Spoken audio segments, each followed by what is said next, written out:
රාක්ෂ අද දවසේ විශේෂ වීඩියෝ එක තමයි කවියක්. මේක නිකන් කවියක් නෙමෙයි කුරහන් කවියක්. මේ කුරහන් කවිය මට ඇදලා කියන්න පුළුවන්. හැබැයි මම මේක ඇදලා කියන්න යන්නේ නෑ. මේක මම පොඩ්ඩක් වෙනස් විදිහකට ඔයගොල්ලන්ට ගෙනත් දෙනවා.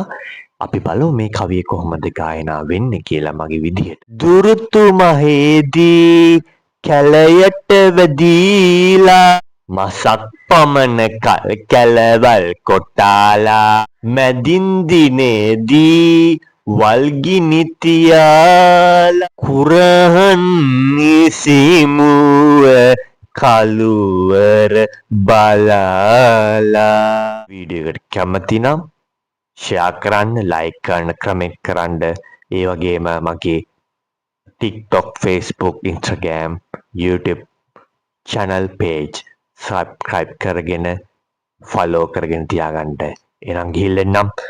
රාක්ෂ